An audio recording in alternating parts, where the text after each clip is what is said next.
El siguiente segmento tiene contenido o opinión.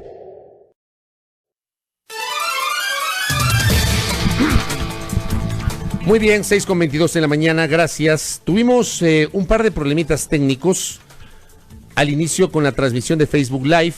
Alerto esto a la audiencia porque, claro, nos conectamos, nos desconectamos, nos volvimos a conectar, nos volvimos a desconectar. Hubo que reiniciar el equipo, pero ya estamos nuevamente al aire, así que quienes pensaron que hubo algún problema con la transmisión, pues regresen. Estamos ya transmitiendo por Facebook Live a través de la fanpage de A Primera Hora y de Majestad FM. También usted tiene la posibilidad de sintonizarnos. Por acá nos preguntan nuestro dial en Pichincha 89.7 FM Estéreo, en Esmeraldas 97.5, en Manabí 88.5. Recordarles que estamos en Santo Domingo de los Áchilas a través de nuestro canal Majestad Televisión y también en el canal 3 para los suscriptores del sistema TVNet. Y también en www.radiomajestad.com, así que un abrazo para todos, gracias por los mensajes, gracias por los saludos, qué barbaridad, hasta en Machara nos escuchan. Saludos a la querida provincia de El Oro, donde el último fin de semana arrancó el campeonato con la presencia del Bombillo, que sobre la hora logró empatar ante Lorense, gran partido de Lorense, sobre todo el primer tiempo, que puso a sufrir al Emelec, ¿no? Pudimos ver ese partido por televisión. Pero saludos a la querida provincia del Oro. Ayer en el ámbito deportivo, qué pena lo que pasó con Sociedad Deportiva Aucas, si tuvieron la oportunidad de ver ese cotejo. Una cosa de locos, Aucas tenía asegurada la clasificación en el bolsillo, 2-0 ganaba hasta el minuto 94:30, se habían adicionado 5 minutos, 30 segunditos faltaba y el partido se terminaba.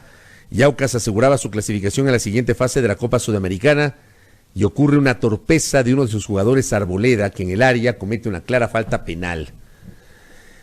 De verdad bien complejo, ¿no? La falta fue capitalizada por el equipo del Vélez Sarsfield. Uno de los grandes del fútbol argentino, Almada, marcó el penal que significó el descuento para Vélez. Vélez cayó 1-2 en su visita a Chillogallo, pero se beneficia por el gol de visitante y por la victoria de la semana anterior 1-0, así que el Aucas, el ídolo del pueblo, se quedó, pudo haber hecho historia ayer, pero se quedó allí, a apenas 30 segundos para lograr clasificar a la siguiente fase. Dos ídolos que se quedan fuera de torneos Conmebol, de torneos internacionales, el Macará la semana anterior, el ídolo del fútbol de Tungurahua, que no pasó de la serie ante el Tolima de Colombia, y el Aucas que estuvo mucho más cerca, el ídolo del pueblo, que no pasó de la serie ante el Vélez Sarsfield. Hoy en cambio juega el otro ídolo, el ídolo del astillero, esta noche frente al Cerro Porteño en condición de local por la tercera fase de Copa Libertadores. Es el último peldaño que requiere Barcelona subir, pasarlo al Cerro Porteño de Paraguay, que no es un equipo fácil, para acceder a la fase de grupos, al grupo 1 de la Copa Libertadores de América. Mañana, en cambio, jugará el Bombillo a las 17 horas en el Estadio Capuel, en el partido de revancha frente al Blooming de Bolivia, arrancando el Emelec con una victoria 3-0 hace 2 semanas en su visita justamente a Santa Cruz de la Sierra. Así que un abrazo a los hinchas del Aucas, que deben estar tristes, dolidos y también molestos por lo que pasó ayer en el estadio Gonzalo Pozo Ripalda de Chillogallo. Pero bueno, esto es fútbol, hay que seguir, hay que seguir, y el Aucas deberá concentrarse ahora, concentrar todas sus energías en los 2 torneos nacionales, la Liga Pro Ecuador 2020 y también la Copa Ecuador correspondiente a este año. Así que un abrazo para todos, hablando un poquito de fútbol también el día de hoy. Feliz mesario también, mandamos un abrazo. Hoy 19 de febrero del 2021. Algunos temas para comentar. Empecemos por lo que pasó ayer con el asambleísta Jofre Poma.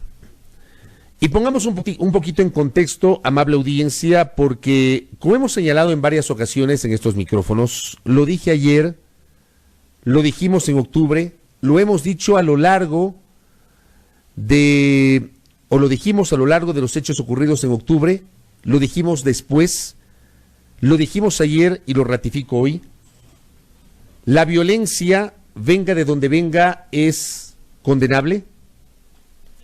La actitud beligerante, protagonizada por manifestantes, por violentos, durante los hechos de octubre, por supuesto debe ser condenada y, de ser el caso, sancionada. Y también debe ser condenado el uso excesivo de la fuerza por parte de la Policía Nacional. Poco o nada se habla desde el sector oficial de los muertos, los heridos y la violación a los derechos humanos que ha sido confirmada por diferentes instancias nacionales y también internacionales como la Comisión Interamericana de los Derechos Humanos y la propia Organización de las Naciones Unidas. Sigue siendo polémico aquello. Poco o nada desde el Estado se ha mencionado sobre los excesos. Pero también reconozcamos que hubo excesos del otro lado, excesos por parte de los manifestantes. Y claro, dentro de esos excesos se generó una afectación sobre la producción petrolera al irrumpir violentamente en instalaciones pertenecientes a Petroecuador, en este caso en la provincia de Sucumbíos, y provocar la paralización de esa producción petrolera. Como se ha explicado en entrevistas en este espacio de noticias, obviamente no se trata, como probablemente ustedes o quienes habla podríamos pensar, que se aplasta un botoncito o se cierra o se abre una llave, como el grifo de nuestra cocina o de nuestro baño, para generar o interrumpir la producción de petróleo. Es toda una complicación, y eso se nos ha explicado en varias ocasiones, que incluso significa programar la suspensión de la producción y luego reprogramar la reanudación de la producción. Y eso genera costos al país. Costos que se traducen en una afectación directa sobre su economía y en la enorme pérdida que significó el haber dejado de producir durante esas horas de octubre cuando se generó esta irrupción. Fruto de esa irrupción hubo detenidos, entre esos detenidos autoridades, entre esas autoridades las más conocidas, el prefecto de la provincia de Sucumbíos, que estuvo justamente allí, y el asambleísta Jofre Poma, representante de la provincia de Sucumbíos y perteneciente a la bancada de la Revolución Ciudadana. Fueron detenidos, fueron parte de un proceso judicial muy rápido. Para conocimiento de nuestro público, para ese caso, tomando en cuenta que se trató de un delito flagrante por el cual fue juzgado el legislador Poma, no aplica el principio de inmunidad parlamentaria. Por ende, no se precisaba que sobre el proceso del asambleísta Poma, la función judicial pida una autorización de juzgamiento a la Asamblea Nacional. Eso dice claramente tanto la Constitución cuanto la Ley Orgánica de la Función Legislativa. Fue un juicio muy rápido, a diferencia de otros. Esto también creo que hay que tomar nota. Para unos casos hay una celeridad impresionante por parte de la Administración de Justicia y para otros simplemente miran hacia otro lado. Procesos que no avanzan ni en las Cortes ni en la Fiscalía. Este caso, vinculado al asambleísta Poma, fue bastante rápido, tan rápido que en pocas semanas se generó una sentencia. Gracias al aporte de Silvana Pastor, que nos escucha y que nos escribe, le envío un abrazo, siempre tiene la gentileza de interactuar con nosotros y de escucharnos. Ella conoce de las materias petroleras y nos dice, recuperar presión de los pozos cuando son apagados es muy difícil, se pierde producción, incluso pozos. Eso pasó y se tuvo que cambiar bombas, es decir, no fue un tema menor, hay que decirlo, no fue un tema menor. Pero sí anoto la rapidez con la cual se generó el proceso, la sentencia, aquellos que fueron considerados autores, sentenciados a 4 años de cárcel, y aquellos considerados cómplices, sentenciados a 1 año de privación de libertad. Y en este segundo grupo estuvieron tanto el prefecto de Sucumbíos cuanto el asambleísta Poma. El tema es que con el prefecto de Sucumbíos, la Administración de Justicia aplicó este concepto denominado la suspensión condicional de la pena, que está consagrado en la legislación ecuatoriana y que, por ejemplo, traslado este caso a lo que pasó recientemente con la intención de la defensa de la ex asambleísta y ex vicepresidenta María Alejandra Vicuña de aplicar el mismo principio, el de la suspensión condicional de la pena, para evitar que durante 1 año justamente cumpla esa sentencia privada de libertad. En el caso de María Alejandra Vicuña se negó esa suspensión condicional. Obviamente esa negativa está sujeta aún a una revisión por parte de la Administración de Justicia a través de los recursos que están presentando, ya presentaron sus abogados, su abogada en este caso, la doctora Ontaneda. En el caso de Poma, del asambleísta Jofre Poma, se presentó el pedido de suspensión condicional de la pena y no fue aprobado por la Administración de Justicia, cosa que sí pasó con el prefecto de la provincia de Sucumbíos. Tema que de suyo ya llamó la atención. ¿Por qué sí a favor del uno? ¿Por qué se negó a favor de Poma? La explicación que se dio es que el asambleísta Poma tenía todavía otro proceso que data de hace 5 años atrás, del 2014. Un proceso judicial que supuestamente estaba o está en indagación previa, lo cual a mí en lo personal ya me llamó la atención. Y lo comenté en su momento en mi cuenta Twitter.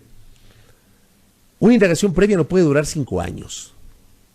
La indagación previa se trata de una investigación que debe desarrollar la Fiscalía y con base justamente en esa investigación, dar paso a lo que podría ser la instrucción fiscal o en su defecto simplemente archivar el proceso porque no encuentra méritos para iniciar la instrucción fiscal. En el caso de Poma, esa instrucción fiscal ya había terminado, o mejor dicho, no prosperó. Y al no haber prosperado, esa indagación previa ya no existía y no había proceso. Pese a lo cual, a Poma le negaron la suspensión condicional de la pena. Y esto es lo que tiene que llamar a la reflexión sobre la selectividad con la que se están tratando ciertos temas en la Administración de Justicia. Selectividad que le hemos mencionado, comentado y criticado varias veces en este espacio de noticias. Al prefecto de Sucumbíos le concedieron la suspensión condicional de la pena, con lo cual regresó a su provincia, regresó a su despacho en la prefectura de esa jurisdicción. No implica la suspensión que es declarado inocente o que se lo absuelve, está sentenciado. Al estar sentenciado, obviamente eso consta en el expediente judicial, pero no cumple la pena detenido, sino en libertad, por su condición de autoridad, en el caso del prefecto. No se valoró lo mismo en el caso de Poma. Poma permaneció durante varias semanas y meses detenido. Inicialmente le negaron el pedido de suspensión condicional de la pena y el día de ayer resulta que la justicia, voy a utilizar un término muy coloquial, recula, se echa para atrás, retrocede y le da la razón al asambleísta Poma. Estas son las cosas que en lo personal yo no entiendo. ¿Por qué en un primer momento le niegan? Pasan varias semanas o meses, vuelven a revisar y le conceden el pedido. Estas son las cosas que no se entienden. ¿Qué cambió en las últimas semanas para que esa primera decisión de la Administración de Justicia, que fue no dar paso a la suspensión condicional de la pena, hoy signifique que efectivamente se dio paso a la apelación de la defensa de Poma y se le concede este beneficio que establece el Código Orgánico Integral Penal? Este tipo de cosas son las que llaman la atención. Esta suerte de selectividad con la cual se tramitan determinados recursos en la Administración de Justicia. ¿Por qué antes no y ahora sí? ¿Por qué antes sí y ahora no? Realmente no se entiende. Lo cierto es que Jofre Poma, y a este periodista no le corresponde señalar si es culpable o inocente, como he mencionado en varias ocasiones. Y no me voy a cansar de hacerlo.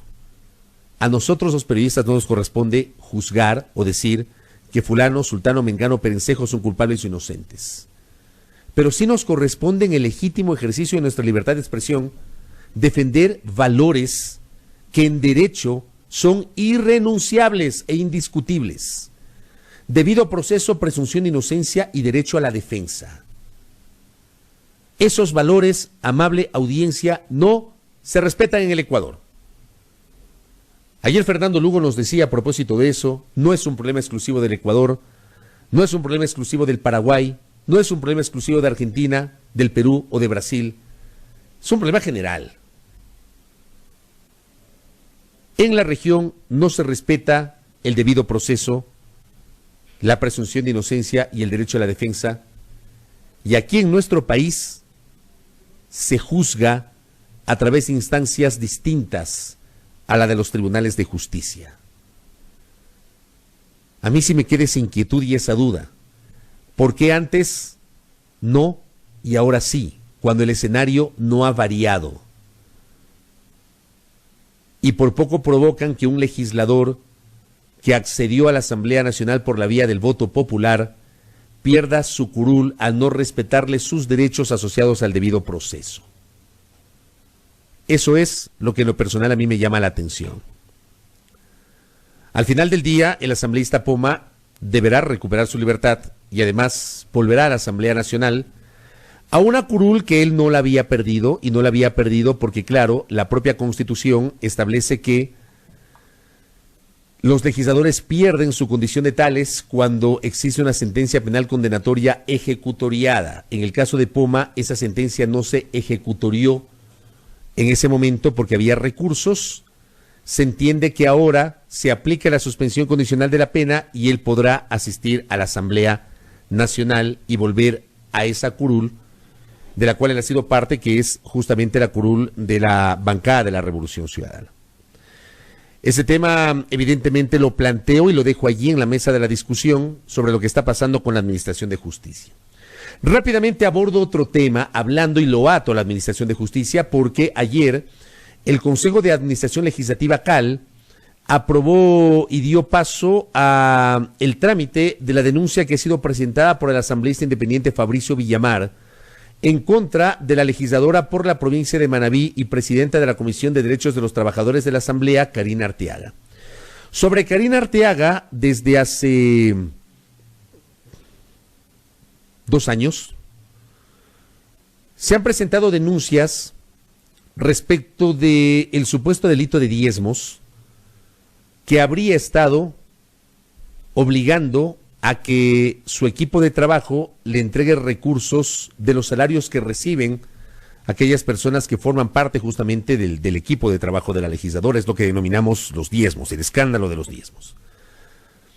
Como la sanción por diezmos no existe ni en la Constitución ni en la Ley Orgánica de la Función Legislativa, Fabricio Villamar ha echado mano de un recurso que es justamente el de plantear el análisis de su comportamiento, que podría desembocar en una destitución de su condición de asambleísta por la infracción relacionada con la gestión de cargos públicos.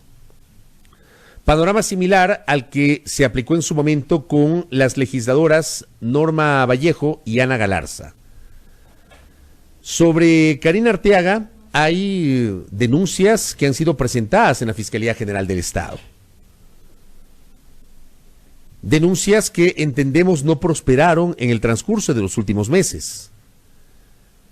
Y sobre la legisladora, inclusive, pese a estas presunciones, le dieron la posibilidad de ser elegida primero vicepresidenta y luego presidenta de la Comisión de Derechos de los Trabajadores. Al igual que dije antes, lo ratifico hoy, a nosotros, a los periodistas, a quien les habla, no le corresponde señalar si la legisladora Arteaga es culpable o inocente.